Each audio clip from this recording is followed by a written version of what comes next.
Welcome to the best cruise ship in the world.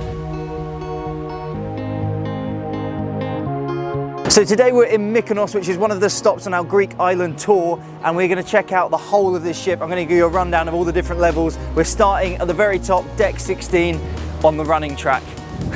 It's still pretty mind-blowing that there is a running track on top of this cruise ship, and you need to do 6 laps to do a kilometre. This is just for the video, I haven't actually done it yet. They also have this trip net section here that you can walk on and see down to the water. Oh my God, that's quite far.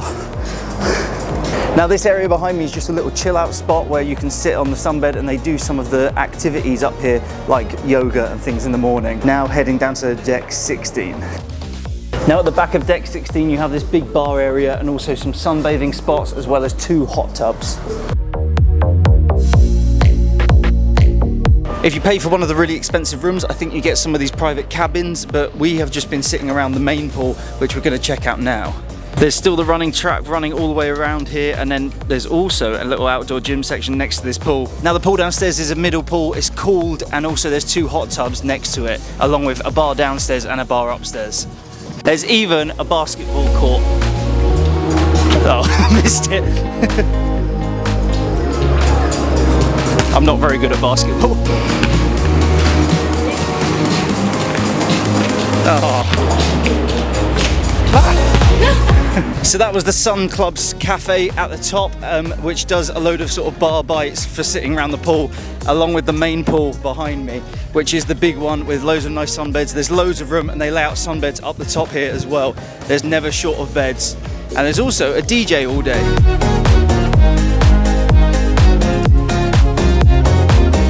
This is one of the outdoor gym sections, and they also have the den where you can do a load of workouts and stuff with the different classes.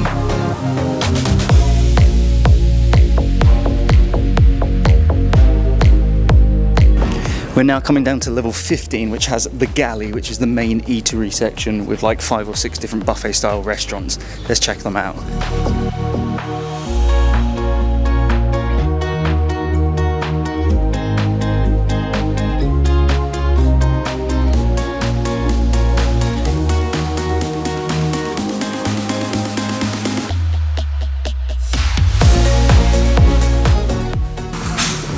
I have no idea what I'm doing, but we've made it into the gym.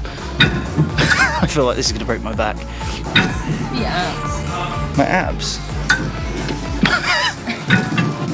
This is another one of the rooms where they do the workouts, and always you get this incredible view of where you've stopped.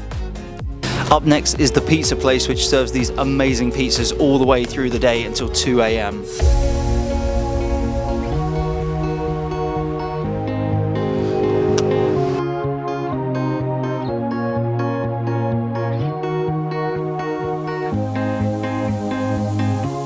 And of course, ice cream. We're now heading down to level 7, which is again where some of the main stuff is. 6 and 7 is probably where you're going to spend the most amount of time, but the information on where you're stopping each day is on these boards in each of the lifts, and it makes it super easy. This is the Virgin Record store on level 7, where you can buy some vinyl records. They also have this section here where you can book your next Virgin Voyages cruise and get information about what else they offer. And now we've made it into another bar.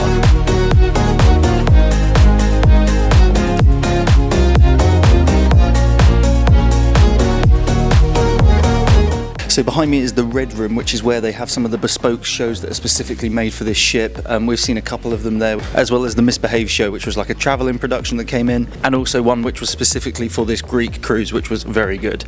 Now we're heading into the Groupy. So this is the Groupy, which is like a karaoke booth. You sign up using these sheets here and just put down the time you want to go in, and then you can go into one of the rooms. Let's go. Wow. This is so cool. Wow, this is sick. We haven't actually been in here yet. This is the first time. How crazy is this? So we can just pick it up and play some karaoke.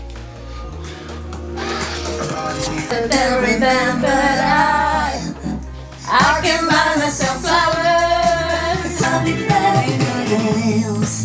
Cherry red, match the roses. This is sick. There's actually quite a few like photo opportunities in the ship as well, and the theming is so sick all around it. Some of the best theming is from Scarlet Night, which you can check out in the last video, where there's like a big party across the whole ship, which is sick. We've now made it to probably one of my favourite places in the ship, which is the games room. They have a load of board games and big interactive things. We've done a couple of games which is hosted by Virgin Voyages, like pub quizzes and things like that. So, and like arts and crafts, and it's a lot of fun. And someone taught us a new board game which we're now obsessed with, which is Ticket to Ride, so I think I'm going to have to buy it. But we've been playing Jenga with people. Oh, it's all Just wait for the impact. Yeah. It's just a good time. Also, there's a mini arcade.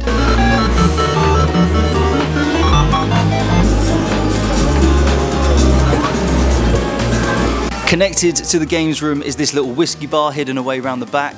And also in the games room they serve sort of like cinema snacks like popcorn pretzels, which are banging. So just for this ship there's a really nice little Greek restaurant at the end, which is doing Greek food and special cocktails every day from 4:30 till 6:30, because we're on the Greek island cruise. Also loads of these areas as we walk around, all on the outside, where there's sunbeds and places to sit down and chill. You have so many options. Even at days when you're at sea and there's thousands of people here trying to get a sunbed, you're never short.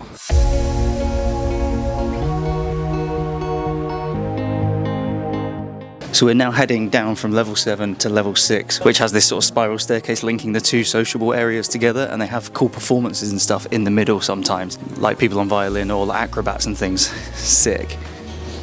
Come on, let's go. Now there's a really big duty-free area down here on level 6, but all of it's closed because we're currently docked up. When you're at sea, then they're open, and obviously you get your duty-free prices. There's also like a grocery store with everything you need, as well as like some designer shops as well. There's also Squid Ink, where you can actually get a tattoo on board the ship. We looked, it was fairly expensive. It was about $150 for just a small tattoo, so we left it. We were thinking about doing it, but very cool to have on board. Which again is a little bit pricey, but we've made it into the casino. No one's here because we've docked up. Have a look at this.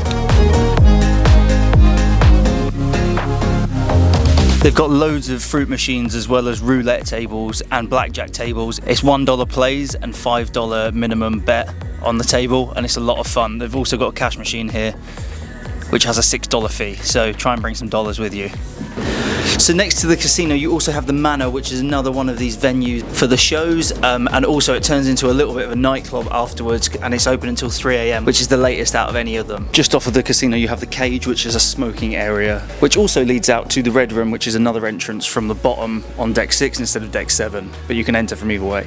So as you come out a lot of the lifts, there is actually these screens on the wall, and people don't realise they're actually interactive, so you can see what's going on in the day and click through and see what you want to do at what time, which makes things a lot easier instead of having to go onto the app. We're now heading down to level 5, which is the last sort of bit of stuff that we can do. The rest of the floors are mostly rooms and restaurants. Some of these hallways are crazy long when you're trying to get back to your room. Like, look down there, it's endless. It's actually pretty crazy that this ship can hold up to 2,800 people at one time. I don't know how it stays afloat. So this area on level 5 is sailor services, where you can come and ask any questions with some of the Virgin crew, whether that's about shows, doing shore, doing things when you leave the ship, or anything. And finally we have the spa in the main lift lobby. So let's head back up. So also I didn't show much in the tour of the 6 different restaurants that you have to book. They're still included within the fee, but they're special restaurants that you have to book a slot on through the Virgin Voyages app. So the first one is The Wake, which is a steak restaurant, which was our favourite, and the food was incredible. Next you have Razzle Dazzle restaurant, which is a little bit more chill, low-key vibe, and still pretty nice food. Breakfast we got there and we didn't rate it too much, so we wouldn't recommend. Then there's the Test Kitchen, which was a lot of fun. It was kind of like a Michelin star taster menu type deal. They give you 6 courses, each with 1 individual ingredients, and the taste and everything is incredible. The experience was very fun, but you might leave a little bit hungry because it's not full-blown meals. Then you have Extra Virgin, which is their Italian restaurant, which is mainly pasta and antipasti, not pizzas at all. If you need pizzas, you go to the pizza restaurant. Then there's Gumbay, which was a fun interactive Korean barbecue restaurant where they cook the food in front of you and you end up sitting with other people, so there's normally groups of 5 or 6 of you. They also do games and give you free shots, so if you're looking to get drunk, go there. Then finally you have Pink Agave, which is the Mexican restaurant, which was good, not our favourite, but still very good and worth booking. We tested all of them and we were very happy with them, but the food court wins every time. So that was a super quick fire tour of this amazing ship, which we have been on for this Virgin Voyages cruise. The Greek island cruise has been amazing, and definitely check out the rest of the videos in the series where I talk a lot more about what we get up to on the individual days and our overall thoughts on this. Apart from that, don't forget to like, comment, subscribe, all that good stuff, and I'll see you somewhere on the ship next time. Boom.